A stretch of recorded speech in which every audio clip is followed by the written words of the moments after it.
ముందుగా మీ అందరికీ మా రక్షకుడు మన ప్రభు అయినటువంటి యేసుక్రీస్తు నామం పేరట అందరికీ వందనాలు. యూట్యూబ్లో చూస్తున్న బిడ్డలందరూ కూడా వందనాలు. ఈ ఆదివారం ప్రాముఖ్యత ఏంటంటే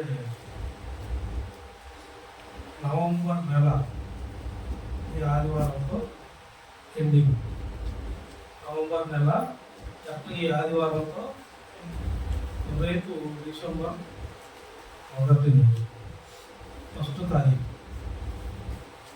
దేవుడు నూతనమైన వాగ్దానములతో మీతో మాట్లాడునుగాక. ఆమేన్. తీయండి యెహోషువ గ్రంథం, యెహోషువ గ్రంథం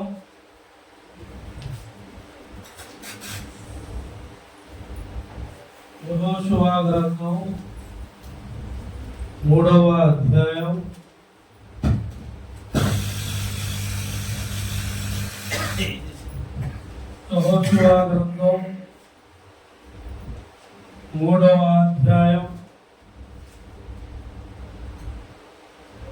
11వ వచనం. జీవము గల దేవుడు మీ మధ్య ఉన్నాడనియు ఆయన నిశ్చయముగా మీ ఎదుట నుండి కనానీయులను, హిత్తీయులను,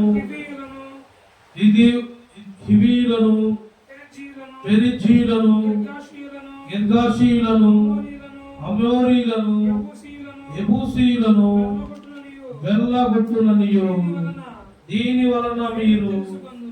ఆమేన్. హల్లెలూయా. ఏమంటున్నాడంటే భక్తుడు, అందరూ శ్రద్ధగా ఆలోచించండి. భక్తుడు ఏమంటున్నాడు? జీవము గల దేవుడు మన మధ్య ఉన్నాడని, ఆయన నిత్యముగా మీ ఎదుట నుండి. మీ ఎదుట నుండి అంటే ఏంది? మీ ఎదుట నుండి అంటే ఏంది?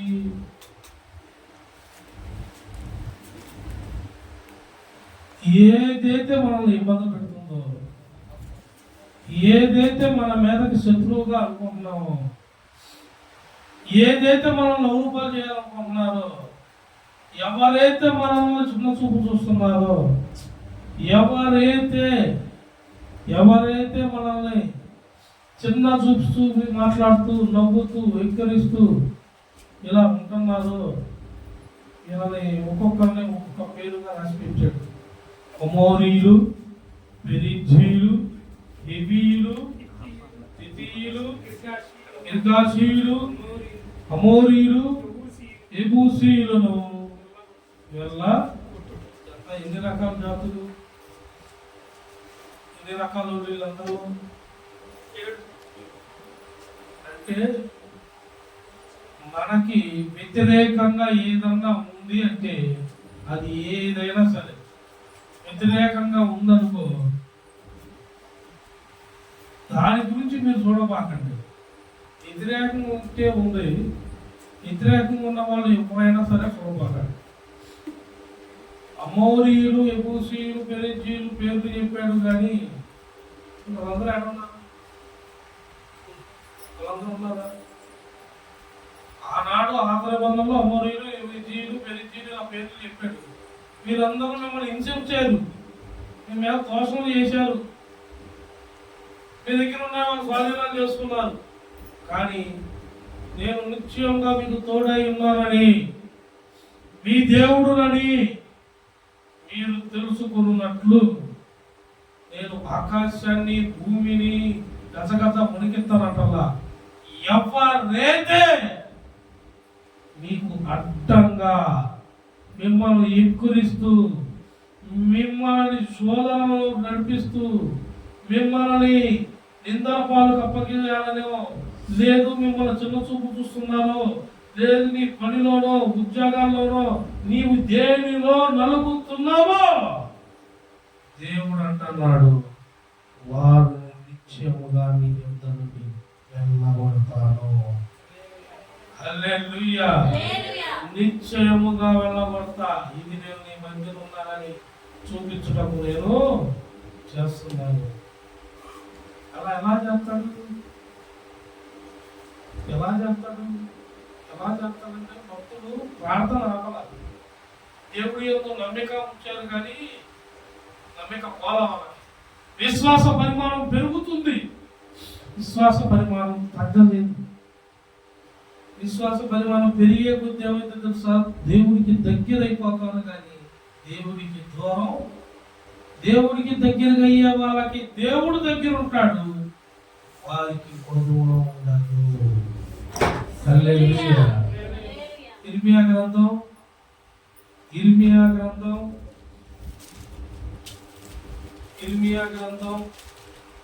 10వ అధ్యాయం 10వ వచనం. ఇర్మియా గ్రంథం 10వ అధ్యాయం. యెహోవాయే నిజమైన దేవుడు, ఆయనే జీవం గల దేవుడు, సదాకాలము ఆయనే రాజు. ఆయన ఉగ్రతకు భూమి కంపించును, జనములు ఆయన కోపమును సహింపలేరు. హల్లెలూయా. భూమి కంపించిందట, ఆయన కోపానికి జనాలు సహింప. మరి మాట ఎందుకన్నాడు అంటే దేవుడి మీదకి దేవుని బిడ్డల మీదకి విరోధమైన మాటలు వస్తున్నాయి కాబట్టి,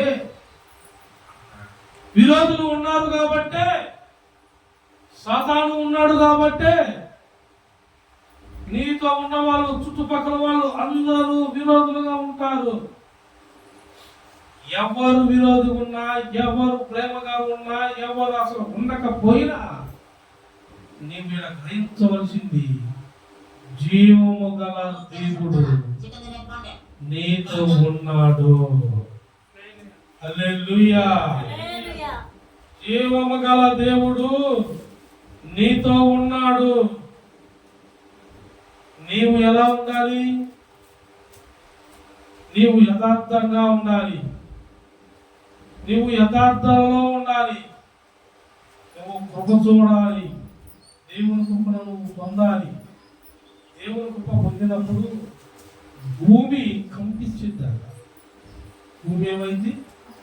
కంపించిద్దాక. ఎందుకంటే నువ్వు బాధపడుతుంటే దేవుడు చూస్తూ ఉన్నాడు.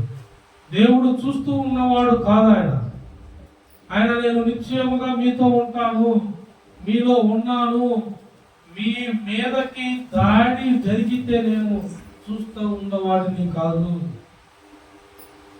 నేను జీవం గల దేవుడను, రోషం గల దేవుడను. నిశ్చయంగా నేను మీకు తోడై, ఎవరెవరు నమ్ముతున్నారు, ఎవరెవరు బాధల్లో ఉన్నారు, ఎవరెవరు హింసింపబడుతున్నారు, ఎవరెవరు దోషంలో ఉన్నారు, ఎవరి కోసం ఈ మాటలు ఏర్పరిచాడో నాకైతే తెలియదు. పరిశుద్ధాత్ముడు ఏర్పరిచిన మాటలు, పరిశుద్ధాత్ముడు పలుకుతున్న మాటలు నీవు పొందుకున్న ఎడల నిశ్చయముగా నీవు దేవుడు కృపను పొందుకుందువుగాక. ఆమేన్. చూడండి, ఏబు గ్రంథము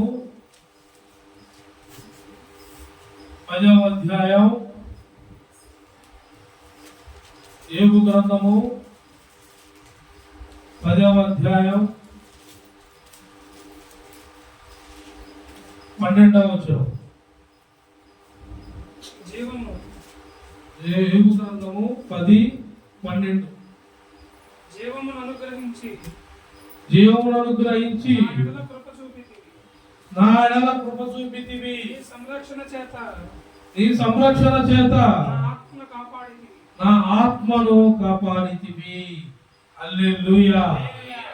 ఏమంటున్నాడా? జీవమును అనుగ్రహించి నా ఎడల కృప చూపితివి.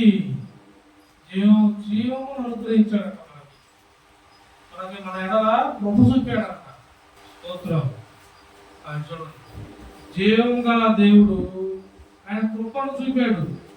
నీ సంరక్షణ చేత నా ఆత్మను కాపాడితివి. హల్లెలూయా. నా ఆత్మను కాపాడాడు. దేని వల్ల కాపాడాడు?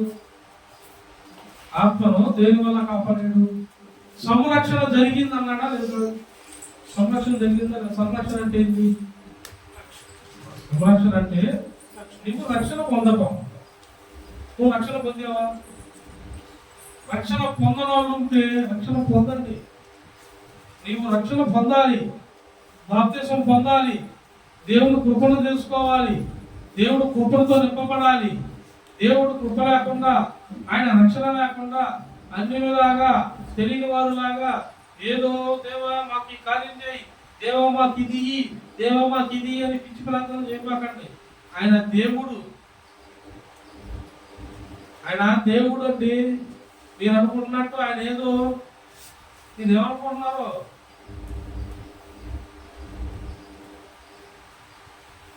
నేను చిన్నప్పుడు సీతాకోక చిలకలు పట్టుకుంటే డబ్బులు వస్తాయిందని పిచ్చి నమ్మకాలు మాకు తెలియదు కదా. సీతాకోక చిలకంట మంచి వరం సీతాకోక చిలక పట్టుకొని ఎడగొస్తా ఉండేవారు. వీళ్ళకి ఏది పట్టుకుంటే అదే మూఢనమ్మకాలు, తెలియని వ్యర్థమైన మాటలు. వ్యర్థము ఇప్పటికీ ఉన్నాయి వ్యర్థమైన మాటలు. రక్షణ లేదు, వ్యర్థమే. ఏందమ్మా ఇది అన్నాం అనుకో, ఇది మా నాన్నలు గమ్మలు అప్పో పేట మొత్తం చేస్తుంది. ఇది ఆనాది నుండి వస్తుంది. ఏనాది నుండి దేవుడు చెప్పాడు. ఆది ఖండంలో ఏమైనా ఉందా? నిర్గమా ఖండంలో ఏమైనా ఉందా? ఆయనేమో ఏకధీటిగా నేను నా ఆజ్ఞలతో నడవండి, నాలో ఉండండి, నా రక్షణ మీకు దొరికింది, నా రక్షణలోకి నడవండి అని ఆయన చెబుతారు. మనోళ్ళు ఏం చెబుతారు? మనోళ్ళు ప్రార్థన పరంగా ప్రార్థన చేస్తారు. ప్రార్థన తర్వాత ఇంట్లో ఏదైనా చేయాలనుకో, కొత్తగా ఏదైనా వ్యాపారం ఇల్లు పెట్టావు, ఇల్లు గృహప్రవేశం ఏం చేస్తావు ముందు? నిజం చెప్పండి, అబద్ధం ఆడద్దు. గృహప్రవేశం రోజు ఏం చేస్తారు? ఫస్ట్ లేదు ఏం చేస్తారు మీరు? అది ఎందుకు లోపల దాచుకుంటారు? మీరు చెయ్యకూడని తప్పులన్నీ మీరు చేస్తారు. పాల్పొంగిమని ఎవరు చెప్పాడు? దేవుడు చెప్పాడా? మరి మీకేం తెలుసు? ఏం తెలీదు. వాళ్ళు ఎవరో చెప్పారు, ఇల్లు ఎవరో చెప్తున్నారు. ఇచ్చిన మకాలు పాస్టర్ గారు మీరెవరు? మీరు ముందు పాస్టర్ గారికి ఫోన్ చేస్తారు అంతే. ఆయన వచ్చేసరికి చేయాల్సినవన్నీ చేసి అవసరమైతే మళ్ళీ పీసేసి స్టవ్ కూడా దొరుకుతారు. మొత్తం ఆడ పాల సుక్క కదా, వాసన కూడా స్ప్రే కూడా పడతారు. దేవుని స్తోత్రం కలుగునుగా. ఇప్పుడు అవి కూడా వచ్చినాయి కదా రూమ్ స్ప్రేలు. మీరు ఎంత మాయలో అనుకుంటున్నారు? మీరు మాయ చేస్తున్నారు దేవుడిని. దేవుడు దేని కోసం ఉన్నాడు? సంరక్షణ. ఏమని చెబుతున్నాడు? జీవమును అనుగ్రహించి నా నేల కృప చూపితివి, నీ సంరక్షణ చేత నా ఆత్మను కాపాడిశారా. ఏమి అంత మాటలు మాట్లాడాడు? పుల్లంతా కురుపులు వచ్చినాయి, శివం కాలుతుంది. కురుపులు వచ్చి శివం గారి స్నేహితులు భార్య అందరూ అయించుకుంటున్నారు. అసలు దగ్గరికి రావట్లేదు. ఏబు గారు ఏం చేశాడు తెలుసా? ఇన్ని బాధల్లో కూడా ఎవరికి వెళ్ళి చూడట్లా. ఇంతమంది ఎంత హింసిస్తున్నా ఎవరికి వెళ్ళి చూడట్లా. ఎవరికి వెళ్ళి చూస్తున్నాడు అనుకున్నారు? దేవునికి వెళ్ళి చూస్తున్నాడు. దేవుడికి వెళ్ళి చూసి మాట్లాడుతున్న మాట అది. జీవం అనుగ్రహించి నా ఎడల నీవు కృప చూపితివి. మనం అంటాం ఆ బాధల్లో. ఇప్పుడు మీకు బాధ వచ్చినప్పుడు మీ కార్యాలు జరుగుతుంటే బాగుంటారు. ఇప్పుడు ఏదన్నా గట్టిన సమస్య వచ్చింది, మరి అప్పుడు అంటారు మాట అంటే మీరు ఏ మత భక్తులు అంటే మీరు ఎత్తబడేవాళ్ళు కాదు. ఎవరు ఏ సంఘంలో ఉన్నారు? మీరు ఎత్తబడే సంఘంలో ఉన్నారా అన్నాడు దేవుడు. మనం ఏ సంఘంలో ఉంటున్నాం? గుర్తుపెట్టుకోండి, దేవుడు ఎప్పుడు యథార్థంగానే ఉంటాడు. ఎందుకంటే ఆయన జీవం గలవాడు, రోషం గలవాడు. రోషం గల పిల్లలమండి. యోధాగోత్రం సింహం మనం. ఆయన యోధాగోత్రం. ఏ గోత్రంగా మీరంటే యోధాగోత్రం. మాకు విజ్ఞానం, మా గోత్రమే సింహము గోత్రం. మా దేవుడు సింహం. రాజులకు రాజు ఆయన, ప్రభువులకు ప్రభువు ఆయన. అదేగా ఉంది ఇరవై 10:10లో ఏమనుంది? ఒకడు పాలు పోసినట్లు ఇర్మియా గ్రంథం 10:10. ఇర్మియా చదివారు కదా. యెహోవాయే నిజమైన దేవుడు, ఆయన జీవము గల దేవుడు, సదాకాలము ఆయనే రాజు, ఆయన ఉగ్రతకు. హల్లెలూయా. జనాలు చూడలేదు, ఖచ్చితంగా జనాలు దేవుడు మనమేనా, ఆయన కోపాన్ని వెళ్తుంది. ఆయన సదాకాలం నిన్న నేడు నిరంతరం రాజు ఆయనే, నిత్యం సూత్రాలు ఆయనే. మరి మనం ఎట్లుండాలి? యథార్థంగా ఉండాలి. గ్రంథంలో మాట ఉంది, ఎవరు తెలుసా? యెహోవా ఇల్లు కట్టించని ఎడల నరుడు ఇల్లు కట్టుకున్న అర్థమేనంట. యెహోవా ఈ పట్టణమునకు కాపలా లేని ఎడల రాత్రి అంతా కాపలా కాచిన అర్థమే. ఏమవుతావు? గాలి ఆపుతావా? దూరిని ఆపుతావా? వచ్చే కీడును ఆపుతావా? రోగాలను ఆపుతావా? కరోనా వచ్చిన దేంట్లో వచ్చింది? గాలి ద్వారానేగా, మనుషుల నుండి వచ్చి తుమ్ము ద్వారానేగా. ఒకటి జల్లు ఒకటి తుమ్మితే ఆ తుమ్మింది నీ మీద పడ్డాక వచ్చింది.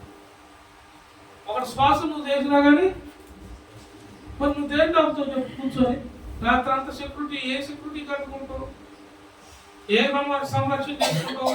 నీ ఇంటికి చేసుకోలేవు, నీ ఊరికి కూడా చేసుకోలేవు. అదే నీవు దేవుని ఎడల నమ్మిక ఉంచి దేవునితో ప్రార్థించిన ఎడల దేవుడు నిశ్చయముగా నీకును నీ ఇంటికి నీకు కలిగిన వారందరికీ రక్షణ కలిగించను. హల్లెలూయా. దేవుడు మనకి ఇప్పుడు చేరుకుంటాడండి. దేవుడు ఇప్పుడు ఎడవడు. చూడండి, చూడండి. 2వ దినవృత్తాంతాలు 2వ దినవృత్తాంతాలు 2:27. 27 ఇలాగున వారి శత్రువుల మీద వారికి జయము అనుగ్రహించి వారిని సంతోషపరచెను. చప్పట్లో జయం, అపజయం కాదు, సంతోషం అంట. మనకి గానం నవంబర్ మాసం అయిపోయింది. ఈ రోజు రేపు మనం మొదలు పెడుతున్నాం. డిసెంబర్ నెల మొదటి రోజు. రేపు నుండి మనకి జయమొచ్చును గాక. కొత్త నెల, కొత్త సంవత్సరంలో జయ గీతములు పాడుదుము గాక. ఎవరైతే నిందలేశారు, ఎవరైతే చిన్న చూపు చూశారో, ఏ దాంట్లో అయితే నీవు అణగారిపోయి ఉన్నావో, దేంట్లో అయితే ఎదుగుదల లేక నిన్ను తొక్కి ఉన్నారో, ఎవరైతే బెదిరించాలని చూస్తున్నారో వారు సైతము ఇక నీకు కనపడక ఉండుగాక. ప్రతి దాని మీద విజయం వస్తుంది, ఇక ప్రతి దాని మీద జయం వస్తుంది. అప్పటికప్పుడు చేసి కాదు. వాస్తవానికి లేఖనం వారం ముందే నిర్మించబడుతుంది. ఈ వారానికి కావాల్సిన లేఖనం ఒకటే రాసుకున్నాను. ఒకే ఒక్క లేఖనం నేను రాద్దామని కూర్చుంటే దేవుడు 3 వారాలు జరుపుకునే లేఖనాలు వస్తున్నాయి. దాదాపు ఈ డైరీ నిండా సరిపడే వాక్యాలు ఉన్నాయి. ఈ డైరీ నిండా మర్చిపోటానికి కూడా మరవకుండా, మర్చిపోకుండా నేను రాసే వాక్యాలు. బైబుల్గా కాదు, బైబుల్గా చదువుతా. చదివిన బైబుల్ని మళ్ళీ నేనేం చేస్తా? రాసుకుంటాను. ఆ లేఖనాలనే అందిస్తాడు దేవుడు. మన ఎదుట ఎవరున్నారు? మనం అనుకుంటాం శత్రువులు ఉన్నారు. నాకు ఉన్నారు, నాకు బోర్డు శత్రువు. పైకి కనపడరు, మళ్ళీ అందరి ముందు అందరిలాగే అందరం ఇబ్బంది చూద్దాం. ఎటువంటి ఇబ్బంది లేదు, శుభ్రంగా అందరం చూద్దాం. నమస్తే జీవితం నమస్తే జీవితం. అస్సలు లక్ష్య పెట్టను. చిన్నోడు కదా, తొక్కేద్దాం అనుకుంటే చిన్నోడే. దావీదుడు పెద్దోడు కాదు, చిన్నోడు కదా అని అడవిలో ఉన్నాడు, మేకలు కాస్తున్నాడు, గొర్రెలో పాలిస్తున్నాడు అనుకుంటున్నారేమో. అడవిలో ఎవరు తిరుగుతారు? సింహాలు, తోడేళ్ళు, అడవి మృగాలు దొరుకుతాయి. అడవి మృగాల మధ్యలో గొర్రెలని సాధు జంతువులు వేసుకొని ఎదిరించుగా ధైర్యం గలవాడు ఎవడో దావీదు. నువ్వు మనుషులతో కలిసి పోరాటం చేసి యుద్ధం చేయగలుగుతావేమో, మృగాలను తీర్చినాడు దావీదు. దేవుడి యందు భయభక్తులు కలిగాడు దావీదు. సింహపు నోటిని ఆ వంతుని ఎలా పట్టుకొని చీల్చి అవలేశాడంట. సింహపు నోళ్ళని ఎలుగు బంటును సైతం లెక్క చేయలేదంట. మనుషులంతా అందుకే గొలియాతు 6 అడుగులు ఉన్నాడు. అందరూ గొలియాతు కండల్ని ఏమంటారు మీరు అంటారు జిమ్లు కుర్రం బై చిప్స్ ఇంకా ఆ చిప్స్ అటాటో అన్ని వాళ్ళు చూశారు అందరూ. దావీదు ఏం చేశాడు, ఆడ సింహమే పెద్ద పెద్దది వస్తే మీద కొద్ది పట్టుకుంటే అలా పడిపోయింది.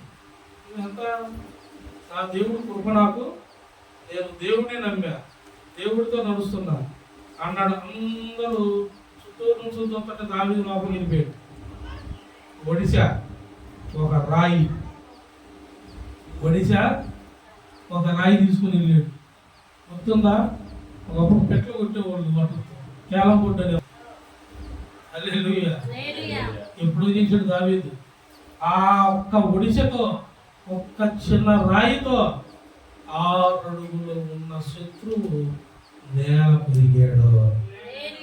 ఇక మన ముందున్న శత్రువు ఎంత చూడంటావు, వాడికి తెలియట్లా, వాడు కావాలని మనల్ని నిందలేస్తున్నాడు, వాడు కావాలని పని కట్టుకొని నిందలు వేస్తున్నాడు, మనల్ని అవమానపడుతున్నాడు. ఏంటో తెలుసా, మనకి దేవుడు కృప రావటానికే వాడు దండించుకుంటున్నాడు. మనం ఏం చేయాలా? హాయిగా ఉండాలా, ఏ నిందలు అనాలా, కావాలంటే వడ్డీ అటు వెళ్ళినప్పుడు 10 రూపాయలు, ఇటు వెళ్ళినప్పుడు 10 రూపాయలు తిడతా ఉంటా అబ్బాకు నువ్వు అను. వాడు తిడతా ఉంటాడు, మనకేమొచ్చింది?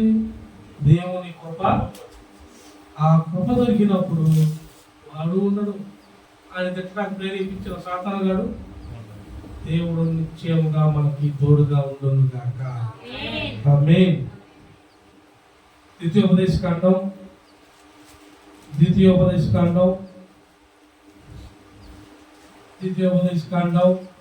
నమ్మకం చదువుతున్న టైం అయిపోతుంది. ద్వితీయోపదేశకాండం 7వ అధ్యాయం 13వ వచనం. ఆయన నిన్ను ప్రేమించి ఆశీర్వదించి అభివృద్ధి చేసి నీకిచ్చదనని నీ పితరులతో ప్రమాణము చేసిన దేశములో నీ గర్భ ఫలమును, నీ భూఫలమైన నీ సస్యమును, నీ ద్రాక్షారసమును, నీ నూనెను, నీ పశు మందలను, నీ గొర్రెల మందలను, మేకల మందలను దీవించును. ఎవరు ఉన్నాక నీకు ఒక్కదాని కాదు, ఎన్ని దీవించాడు అసలు? నీకు గర్భఫలాన్ని దీవించాడు, భూఫలాన్ని దీవించాడు, నీ మందలను దీవించాడు. ఏమంటే మాకు పశువులు కాదు కదా, ఇస్తానికి ఇచ్చేయలేదు డాక్టర్ గారు అనుకుంటున్నారేమో. గుర్తుపెట్టుకో, నిన్ను పుట్టించినప్పుడు నీకు ఎప్పుడు ఏది కావాలో అది నిర్మించాడు, అది ముందుగానే ఇచ్చాడు. నీకు ముందిస్తే దేవుడు కనుక్కోలేవు. ఇప్పుడు దేవుడి దగ్గర నలిగి వచ్చి అడుగుతున్నావు కాబట్టి దేవుడు అంటున్నాడు, ఇక లేని గర్భఫలం నేను నీకు ఇచ్చాను, ఇక లేని భూఫలం నేను నీకు ఇచ్చాను. భూఫలం అంటే ఇల్లు, స్థలాలు. రాష్ట్రం గారు రాత్రి అంటుంది, గవర్నమెంట్ లోన్ ఇచ్చినట్టు 2 లక్షలకు లోన్ పెట్టుకుందాం అంటాం, పిల్లల ఫీజు చూసుకుందాం ముందు. ఆ ఇల్లు వద్దు, ఏం పాడవద్దు, అసలు ముందు ఆ ఖాళీ చేసి 10 రోజుల దగ్గరికి వెళ్ళాలి. మనం జ్ఞానంతో కాదు, జ్ఞానితో మనం ఉంటున్నాం. ఈ లోక జ్ఞానంతో మనం వాదించలేం. వీళ్ళు లోక సంబంధమైన వాళ్ళు, మనం దేవుని సంబంధమైన వాళ్ళు. వాళ్ళు ఏదో చెబుతాడు, శత్రువు అందెత్తాడు. మనకి 100 కోట్లు వస్తున్నాయి, దేవుడు కావాలా, బలం కావాలని మనల్ని అంటారు తెలివిగా. దేవుడు వదలం, దేవుడి పని దేవుడు 100 కోట్లు వస్తున్నాయి కదా, ఏది తీసుకుందాం, ఇది కూడా దేవుడు ఇచ్చింది. నీ మొహం ఎందుకైంది ఇది? 100 కోట్లు దేవుడు ఎందుకు ఇస్తాడు నీకు చెప్పటే? అబ్రాహాంకి ఇచ్చాడా? అబ్రాహాంకి ఎన్నాళ్ళు పట్టింది? నిత్యంగా నేను ఆశీర్వదిస్తా, చూసుకో ఆకాశం కళ్ళు ఎత్తి, ఆకాశం మీద ఎన్ని నక్షత్రాలు నువ్వు లెక్కేయాలనుకుంటే లెక్కే, నువ్వు దమ్ము దగ్గర ఉంటే లెక్కే, అంతమంది నీ సంతానం విస్తరించింది అన్నాడు. ఎమ్మట విస్తరించిందా? ఎన్నాళ్ళు పట్టింది? తల్లిని తండ్రిని ఇల్లు వాకిలు మనల్ని వదిలేసిరా అన్నాడు. ఎన్ని షరతులు పెట్టాడు అనుకుంటున్నారు? అన్నిటిని వదిలేసి వచ్చాడు. అన్నిటి యందు ఆయన లోబడి ఉన్నాడు కాబట్టి ఈనాడు కూడా అబ్రహాము పేరు లెక్కించబడి ఉన్నది. అబ్రహాము సంతానమా అంటాడు. నిశ్చయంగా ఆశీర్వదిస్తాడండి. ఎందుకో తెలుసా?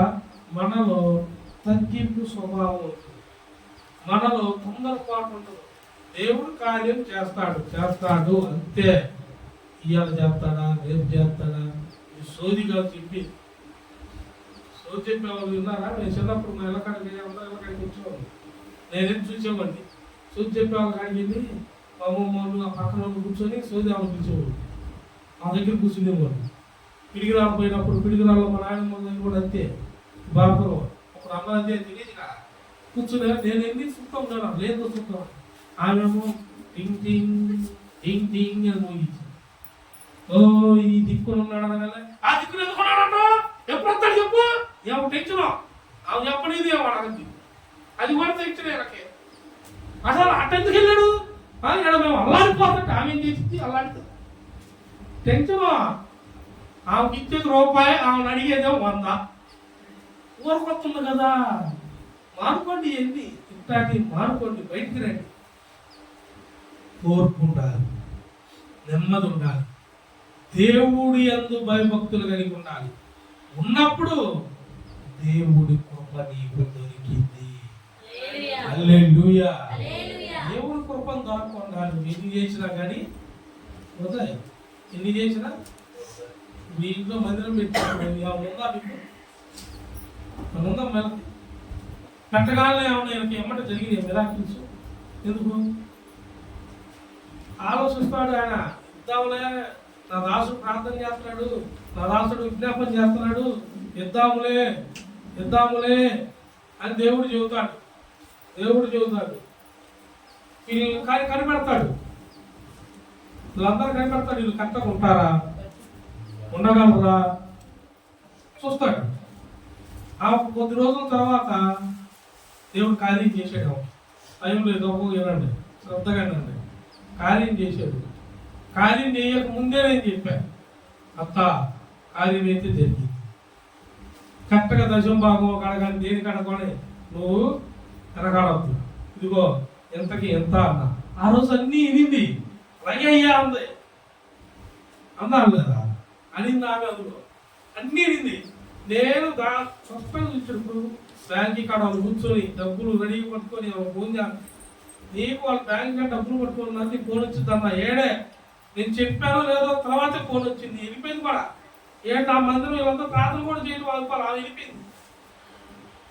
ఎంత స్పీడ్కి వెళ్ళిపోయారు చూసారా? ఇక డబ్బులు తెచ్చుకున్న తర్వాత నాకు చుక్కలు కనపడ్డాయి. తర్వాత నుండి నాకు కనపడ్డాయి. ఆమెతో సరే దశంభాగంతో చర్చికి అయ్యి పోదామంటే తెచ్చుకుందేమో 20 లక్షలు దాకా దేవునికి తోతో. నాకు ఇచ్చిందంత దేవునికి ఇచ్చిందంత 10,000 ఇస్తాం. ఇంతే చూస్తాము. నాకు వెళ్ళి ఉరివి కిందకి పైకి చూస్తావా? నాకు కొద్ది రోజులే ఆడ ఎప్పుడైతే డబ్బులు వీళ్ళకి ఇచ్చారో వీళ్ళ భాగమని వాళ్ళు, లేదు మీ భాగం మీకు ఇట్లా మీ డబ్బులు ఎంత అండి, వాడు రిటర్న్ తీసుకుంటాడు అన్నారు. ఇంకా చూడు అప్పులు కట్టేసింది అక్కడ డబ్బులన్నీ. 20 లక్షలని కూడా అట్లా అన్నారు మీకు తెలియటానికి. తెచ్చి డబ్బులని అప్పులు కట్టింది. వాళ్ళేమో డబ్బులని తెమ్మంటున్నారు. తలం ఉన్నవాడు మాకు వస్తున్నాడట, డబ్బు మాకేంటి మీకు అది మీరు తీసుకున్నాడంట. ఏ డబ్బులు ఇవ్వమని వాళ్ళు ఫోన్ చేశారు. ఏమో అప్పులు కట్టేసింది. ఇల్లుతరా నువ్వు అసలుకే అప్పు ఇవ్వట్లేదని వాళ్ళు బాధపడుతున్నావు. నువ్వు అప్పు ఇవ్వాలి, ఇంకా తీర్చేశాక ఇంక వాళ్ళు ఎంత తిరిగి అది కదా రేపు అన్న గంట కొట్టావా అంటే అప్పుడు దేవునికి స్తోత్రం ఏముండదులే, కంగారు బాబు అవి కూడా కచ్చిమ్మాయి కూడా ఇస్తారంటే ఇలా చూసారా అట్టుందో ఇంకా ఉంది కొంచెం అట్టనే ఏం పోలా ఇంకా ఉంది. పచ్చిమిరకాయ తొడి పూర్తికి ఇదే తీస్తే తొడి వేరైతే పచ్చిమిరకాయ ఇంకా ఉంది. దేవుడు పూర్తిగా దాన్ని తీయను గాక, పూర్తిగా ఆస్వాదించబడును గాక. చూడండి కీర్తనల గ్రంథం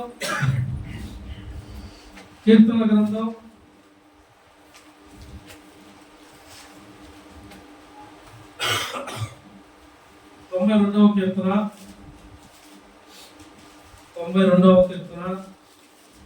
13వ వచనం. యెహోవా మందిరములో నాటబడిన వారై ఎవరై? యెహోవా మందిరంలో నాటబడిన వారై. నాటపడటం అంటే ఏంది? చెట్టుని తెచ్చి అటు ఇసిరేసి ఒక మొక్కను తెచ్చి నాటుకునిద్దా? మరి ఏం చేయాలి? వంట తీయాలి, నాటాలి, పాదు కట్టాలి, దానికి నీరు పోయాలి, ఎరువు ఇన్నైతే నువ్వు ఏ చెట్టు ఏ పువ్వు కావాలని చెప్పేసావు ఆ పువ్వు వచ్చింది. అప్పుడు ఆ పువ్వు కోసుకొని పెడతావు.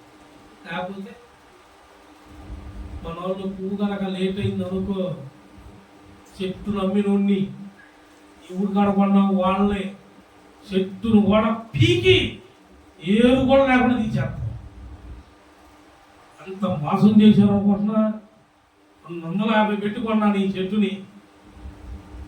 మరి నీవు చెట్టును కొంటే నేను కూడకపోతే అట్టంటే దేవుడు నీలో ఉండి నీకు రక్షణార్థమైన జీవితాన్ని ఇచ్చి పరిశుద్ధంగా బతకండి అని సన్నిధానంలోకి పిలిచి సన్నిధానంలో నిన్ను నాటింపజేయాలని ఆశపడుతుంటే నువ్వు నాటకుండా మదింపులో రాకుండా నీవుంటే మరి ఇప్పుడు నిన్నేం చేయాలా? నువ్వేమో నాటపడకుండా ఏమడుగుతుంది? నువ్వు నాటుకోలేదు, పలింపులో కాలేదు. ప్రభువా నాకు గంపెడ కాయలు కావాలి ప్రభువా ప్రభువా. ఏడుండద్దు నీకు? ఎట్టొద్దు? చెట్లో నాటపడ్డావా? భూమిలో సన్నిధిలో నాటపడ్డావా? రక్షణ వచ్చిందా? బాప్తిసం తీసుకున్న పరిశుద్ధాత్మను పొందుకున్నావా? పరిశుద్ధాత్మ లేదు. పరిశుద్ధాత్మే తెలియదు అసలు కొంతమందికి. వాళ్ళు ఏం కావాలా? నేను చెబుతున్నానండి, పరిశుద్ధాత్మ వరం ఎప్పుడైతే మీరు పొందుకుంటారో అప్పుడు దేవుడు ఏమన్నాడు?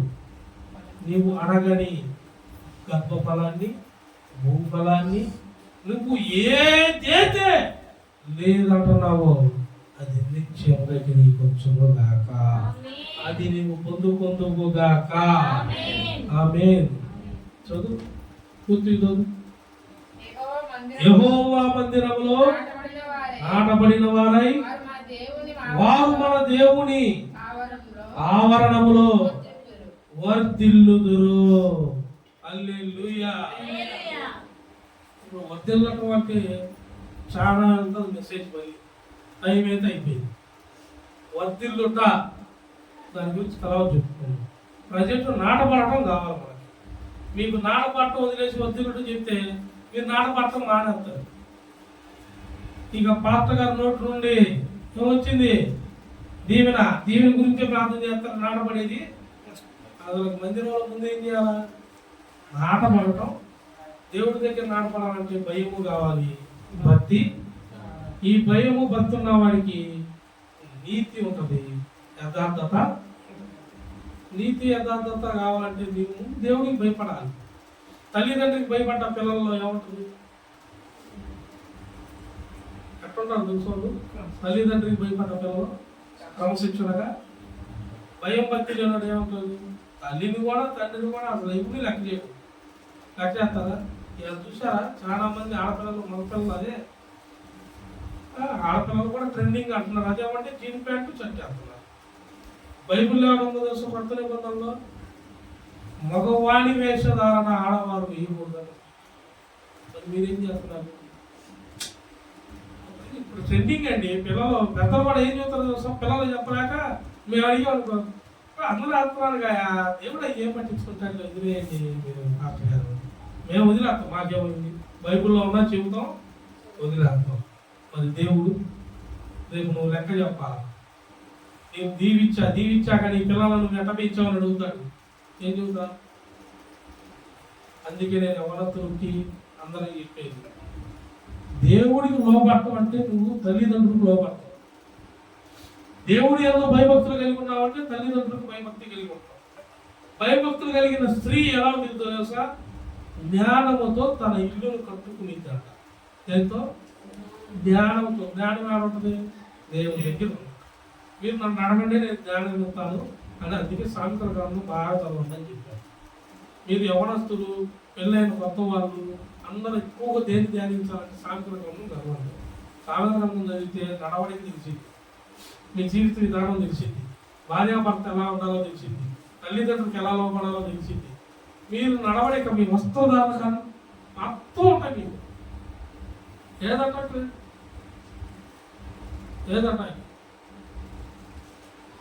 యాశ్వ రాత్రి ఏమన్నాడు? రాత్రి ఏంది రాత్రి అంటే కాలేజీ మొత్తం చేయించుకుంటున్నాను. అసలు నేను ఎప్పుడు చూడవండి, శుభ్రంగా ఉంది భారతదేశాలు అప్పుడు ఫోటోల్లో అన్నింటిలో. రాత్రి బతికొక్క రాత్రి పడుకున్నప్పుడు వచ్చి కొట్టేసినట్టు ఆ జుట్టు. ఏందిరా జుట్టు అంటే కాలేజీ మొత్తం చేసుకుంటారు మాస్టర్ గారు. నేను ఒక్కడే మళ్ళీ అందుకే చెప్పట్లా. దయ్యము భక్తి. మనం దేవుడి దగ్గర ఉన్నాం. దేవుడి దగ్గర ఉన్న మనకేముంటుంది? వస్తువులను బాధ్యత. ఒకప్పుడు నేను ఎక్కడున్నాను తెలుసా? జాబ్ చేస్తున్నప్పుడు బాగా అన్ని గుడ్డీలు పెడతా. తర్వాత జాబ్ అయిపోయి తర్వాత జాబ్ మానేశాక నేను కూడా కూలి పనికి పెయింట్ పనికి పోయినప్పుడు నేను చెప్పినా కానీ పై గుడ్డీ పెట్టి ఉంటాడు. పై గుడ్డీలు పెట్టి ఉంటాడు. తీసేసావు పై గుడ్డి. ఏంటన్నా పై గుడ్డీ పెట్టేవాళ్ళు. రౌడీ చేసేదన్నా కానీ ఆయా బాబు అని చెప్పింది అనుకునేవాడు. అలా జాబ్కి వెళ్తే మరి అదే మరి గుడి పెడతా, ఎడగడంతా గుడి పెడతా. మరి ఫంక్షన్కి వెళ్ళు, ఏడకెళ్ళు గుడి పెట్టను. ఎందుకు? సగం ఏ లక్షణం ఉంది? అవలక్షణం, బాగుపడే లక్షణం కాదు. ఎందుకంటే సగం స్నేహం చెడు స్నేహం. కొంత నమ్మేయటం, కొంత ద్రోహం చేయటం. ఇది భార్యాభర్త అయినా తల్లిదండ్రులు అయినా ఊరికైనా చూసుకోండి. సగం లక్షణం ఏం లక్షణం? ఇది ద్రోహం చేసే లక్షణం. నమ్మేయటం, తల్లిదండ్రులు మోసం చేయటం, పిల్లలకు మోసం చేస్తున్నదే. చుట్ట మన ఫోన్ చేసిన కావా మాస్టర్ గారు అని ఎడుతుంది. ఎందుకమ్మా ఎడుతున్నావు? ఏడవక ముందేం చెప్పమ్మా అన్న అంటే వాళ్ళ అమ్మాయి అంట, ఇదిగో మెయిన్ రోడ్డు మీద ఉన్న బేకరీ కాడికి వెళ్ళి కేక్ తీసుకొస్తామన్నమాట. డబ్బులు తీసుకుందంట. ఇక పోయిందట కేక్ అని. పొద్దున పోయిందట ఆ పిల్ల. రాత్రి జాగ్రత్త పని చెప్పినాడు. పోదు ఏందమ్మా అంటే కేక్ అని పోయిందని ఇంకా రాయట. ఎత్తుకులాడు బేకరీ షాప్ కాడికి పోయారట. అదేదమ్మా మీ అమ్మ కేక్ రాలేదే, రోడ్డు మీద ఉంచుకుంటే వచ్చి వెళ్ళిపోయింది షాపు. దేవునికి స్తోత్రం కలుగుతుందా? ఇప్పుడు నేను ఏం చేయాలా? పొద్దున రాలా, కేక్ పోయినా మధ్యాహ్నం రాలా, సాయంత్రం 5-6 కూడా రాలా, నైట్ 10 చేసింది. ఇప్పుడు నేనేం చేయాలా? పోలీస్ డ్రెస్ చేసుకొని నేను తిరగాలి కదా. మరి ఏం చేయాలమ్మా ఆ టైంలో? ఇది చెయ్యొద్దు. అట్లా చేయండి. ఎప్పుడు చేయాలి తెలుసు? దేవుడితో ఎప్పుడు మీరు చేస్తా ఉన్నారు. అందుకే ఏబు ఏమన్నాడు? ఏబు గ్రంథం 1వ అధ్యాయం చూడండి. ఏబు తన పిల్లల్ని భోజన బండ్ల మీద కూర్చోబెట్టుకోదు. ఎక్కడ భోజనం చేసేటప్పుడు అంతా చూడు. ఏబు గ్రంథం 1వ అధ్యాయం. దేవుని యందు భయభక్తులు కలిగి ఊజు దేశం నందు ఏబు తన పిల్లలతో భోజనం దగ్గర కూర్చోబెట్టి ప్రార్థన చేస్తాడు. ఏమొచ్చిన ఎవరు చదువుతారు? ఏబు గ్రంథం 1వ అధ్యాయంలో ఉంటుంది.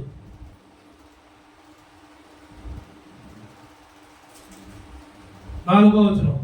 అతని కుమారులందరూ వంతుల చొప్పున అనుదినమును ఒకరికొకరు తమ తమ ఇళ్లలో విందు చేయనై కూడినప్పుడు తమ ముగ్గురు అక్క చెల్లెండ్రులతో తమతో కలిసి అన్నపానము పుచ్చుకొన వల్లని వారిని పిలిపించి వచ్చింది. వారి విందు దినములో పూర్తి కాగా ఏబు తన కుమారులు పాపము చేసి తమ హృదయంలో దేవుని దూషించరేమో అని వారిని పిలువనంపించి వారిని పవిత్రపరిచి అరుణోదయంలో లేచి వారిలో ఒక్కొక్కరి నిమిత్తము హల్లెలూయా. చూసారా? వదిలి పెట్టడమే కాదు, మళ్ళీ వాళ్ళు అడమ్మ చెడు తరపు వారి హృదయంలో ఏమన్నా పాపం చెడు శోధన ఉందేమో, చెడు తలంపులు ఉన్నాయేమో. ఏవు ముందుగానే దేవుణ్ణి అడుగుతున్నాడు, ఒక్కొక్కరి తరపున దాన బలులు కూడా అర్పిస్తున్నాడంట. అంటే ఇది రోజు జరుగుతుందా లేదా? అంటే ఏడ కూడా నా పిల్లలు పాపానికి నీకు వ్యతిరేకంగా నీకు దూరంగా తప్పించాడు ఆయన. ఏమంత భక్తిపరుడు అండి, ఏ ముసుగు ఎంత భక్తిపరుడు అని. ఇప్పుడు మీ పిల్లల కోసం మీరు చేస్తారా? పిల్లవాడు పుట్టినరోజు వచ్చిందనుకో కనీసం ప్రార్థన చేస్తారా? ఫోన్ చేసి ప్రార్థన చేసి గారు రేపు పొద్దున్న రండి, కేక్ కోసేటప్పుడు రండి అని పిలుస్తారా? పిల్లవాడు ఎందుకు ఎందుకు ఎందుకు నేను చేసేవన్నీ తెలుసు. ఆడకొస్తే ఏం వస్తాను, కేక్ కాదు, ఇలా డ్యాన్సులు ఉంటాయి కదా. నువ్వు పాతకాలు వస్తే ఏది కుదరవు, నువ్వు పాతకాలు సిద్ధాంతాలు చెబుతాడు కదా. కానీ దేవుడు బిడ్డలు చూసారా, ఏం కాదు, పుట్టినరోజు కాదు, ప్రతి దానికి ప్రార్థన చేసుకుంటారు ఫోన్లు చేసి. ఎందుకు చేసుకుంటారు? దేవుడు దయ కావాలండి, నూతనమైన దయ. ఆయన నూతనంగా మన మీద ఆయన కృప రావాలి. ఆయన కృప వచ్చినప్పుడు మన పిల్లల మీదకి ఏ తెగుళ్ళు రావు. చాలా మంది పిల్లలు చూడండి, మగ పిల్లలు తాగుడు వేస్తున్నాడు, తల్లిదండ్రులు ఏడుస్తున్నారు బయట. వాళ్ళ బాధ ఎవరుతారట, వాళ్ళ బాధ.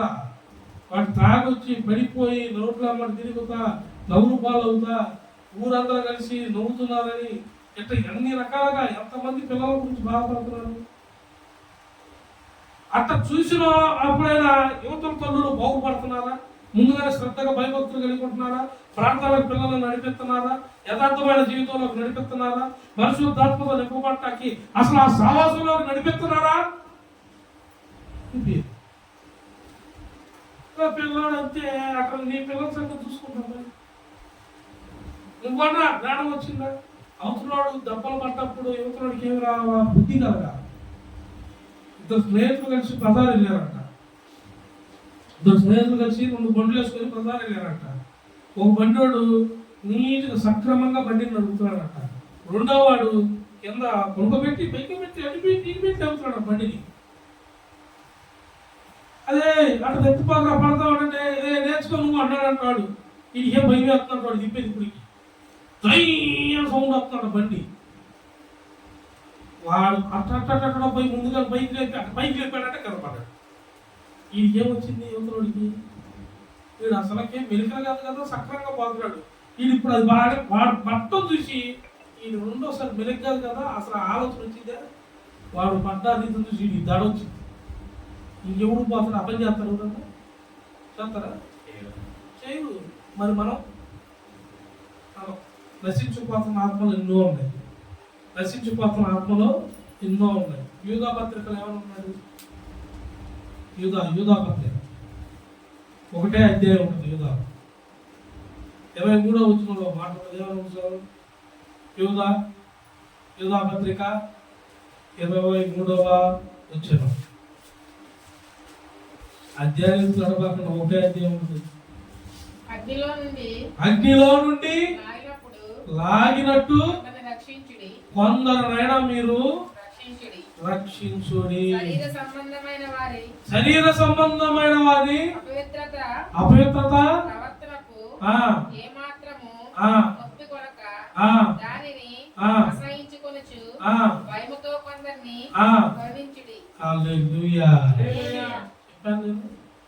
భయముతో అవతలోడు పడ్డాడు, ఇకులోడికి భయం వేసిందా లేదా? కొన్ని ఇది నడుపుతాడా? అయినా కానీ అవతలోడు ఆ నాశనం అయ్యి లేదు, అవతలోడు కింద పడిపోయి మన జరిగిన యాక్సిడెంట్ అయింది. బస్సు యాక్సిడెంట్ అయింది. ఆ బస్సు యాక్సిడెంట్ కారణం ఏమి? డ్రైవరా బైకా? ఆ బైక్ కూడా ఇద్దరు కలిసి తాగా ఫుల్ తాగి ఉన్నారంట. బైక్ అని ముందే పడింది, రోడ్డు పక్కన పడ్డాడు. ఆడేమో వెళ్ళిపోయాడు పాపం. ఆ బైక్ ఆడే ఉంది. ఈ పక్కన లేచినోడు అన్న బైకులు లాగాడు, పక్కనే వీళ్ళు లాగాడు. ఆ స్పీడ్ మీద వస్తుంది. ఆ స్పీడ్ మీద బస్సుకు కంట్రోల్ అవ్వలేదు. పైకి వెళ్ళిపోయింది. చూడండి ఎంతమంది ప్రాణాలు పోయింది, 19 మంది ప్రాణాలు పోయింది. ఏంటంటారు ఏంటి ఇలా ఎన్నిటికి ఎవరు ఆపుతారు? నీ చావుకి నువ్వే కారణం. నువ్వు ఒక్కడి చావట్లా, అనేకులను ఆ నరకంలోకి. ఇక్కడ దేవుడు ఏమంటున్నాడు? ఒక్కరి మీలో అందరూ కలిసి కొందరినైనా అగ్నిలో నుండి లాగినట్టు వారిని పాప బంధకాల నుండి లాగండి అంటున్నాడు. అగ్నిలో నుండి లాగినట్టు, కొలిమిలో నుండి లాగినట్టు రక్షణలో వారిని నడిపించండి. మనం చూసి ఎవరన్నా రక్షణలో నడుపుతున్నారా? మనం చూసి కొంతమంది అయినా నమ్ముకుంటున్నారా? దేవుడిని నమ్మాము, దేవుడి దగ్గర మేము ఉంటున్నాము, దేవుడి మందిరంలో మాకు స్థానం ఉందని చెప్పుకోకూడదండి. మమ్మల్ని దేవుడు పిలిచాడు, మమ్మల్ని చూసి నలుగురు మాయ ఇచ్చాడు అని సాక్షి చెప్పుకోవాలి. ఏ కాటికి మనలో ఏం తెలుసా? దేవుడు నన్ను కాపాడాడు, దేవుడు నన్ను విడిపించాడు, మమ్మల్ని బాగా ఆశీర్వదించాడు. ఏం తెచ్చాడు? ఆశీర్వదించాడు. నీ ఆశీర్వాదం అనుకుని ఏం చేసావు? ఒక్కరికైనా చెప్పావా? ఒక్కరికైనా సాక్ష్యం చెప్పావా? ఒక్కరినైనా మారు అన్నావా? వాళ్ళు మారిపోయారు. నువ్వు మారడానికి సాక్ష్యం చెప్పావా? నువ్వు వింటున్న వాక్యమే చెప్పు, నువ్వు తెలుసుకున్నదే చెప్పు. నువ్వు ఏ స్థితిలో ఉంటే దేవుడు లేపాడో ఆ స్థితి గురించి చెప్పు. వాడు మాట్లాడలేదా? ప్రార్థన చేయి, దేవుడు చూసుకుంటాడు. నన్ను ఒకప్పుడు చూసిన వాళ్ళు అవి చూస్తే అలా మైండ్ బాగుంది, ఆలోచిస్తున్నారు. అదే వైన్ షాపుల కాడ నేను స్వార్థ ప్రకటించా, బోర్డు పట్టుకొని అదే వైన్ షాపుల కాడ నేను తిరగని, గుంటూరులో నేను తిరగని షాపులు, నేను తాగిన మందులు ఇప్పుడు కాదు, 99 నుండే తాగేది. ఇప్పుడు కాదు, అప్పట్లో నుండే టచ్చి. నాతో సావాసం చేసిన వాడికి మైండ్ బాగుంది. అసలు వాడు బందీకి వచ్చాడంటే కూర్చుంటే తవ్వకడం అట్లా తాగుతాడు. ఏందబ్బా వాడికి అర్థం కావట్లా. పరిశుద్ధాత్మ అనేది ఒకటి ఉంది, దేవుడు కృప వచ్చింది.